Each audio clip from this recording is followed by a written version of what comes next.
It was the aviation showdown of the decade, a high-stakes duel between aerospace titans, each fighting not just for a contract, but for the future of American air dominance. Just months ago, the entire NGAD program teetered on the edge of cancellation, overshadowed by the B-21 Raider and a growing push toward unmanned systems. Serious questions emerged. Was the era of manned fighter jets coming to an end? Would NGAD be scrapped before it ever left the drawing board? Then came the announcement. Boeing had won. The $20 billion contract to build the F-47, America's next-generation air dominance fighter, was now theirs. On the surface, it looked like a triumphant comeback, a lifeline for a company battered by years of setbacks, a bold reaffirmation that the pilot still has a seat in tomorrow's cockpit. But beneath the headlines and the hype, a much more troubling reality is taking shape. Because here's the truth no one wants to admit. Winning the contract doesn't guarantee the F-47 will ever fly in meaningful numbers. In fact, history suggests it might not survive long enough to enter full production. And the reason is simple. It's not the technology or the design or even the competition. It's the budget. That $20 billion figure? It's not a solution, it's a trap. Let's be clear, $20 billion sounds like a fortune, and it is. But when you're building a sixth-generation fighter, a jet designed to outperform the F-22, control drone wingmen, switch between manned and unmanned modes, and dominate across the vast Pacific theater, you're not buying a plane.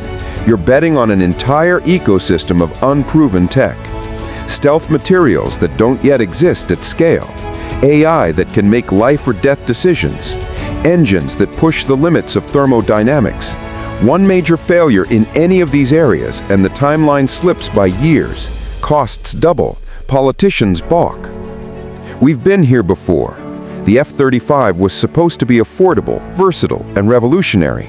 Instead, it became a $1.7 trillion anchor around the Pentagon's neck, plagued by delays, bugs, and compromises. The F-22, the most dominant air superiority fighter ever built, was canceled after just 183 jets. Why? Too expensive, too hard to sustain, too niche. Now, Boeing is promising the F-47 will avoid those mistakes. But the early signs aren't encouraging. The Air Force has already hinted it may buy fewer than 200 aircraft, far below what's needed to drive down unit costs. Fewer jets mean each one costs more.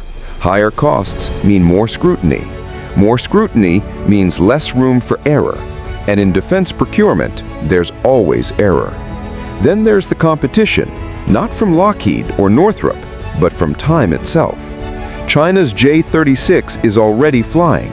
Drones are getting smarter, cheaper, and deadlier by the month. If the F-47 isn't operational by the late 2030s, it could arrive just as the battlefield is moved on. What good is a $200 million jet if a swarm of $2 million drones can do the job more efficiently? Boeing knows this better than anyone. After the 737 MAX, Starliner delays, and years of defense underperformance, their reputation is fragile. This contract wasn't just a win, it was survival. But survival requires more than a contract. It requires stability. And in today's budget climate, stability is in short supply. Trillion-dollar deficits, rising social spending, shifting global threats. In that environment, $20 billion isn't a guarantee, it's a target.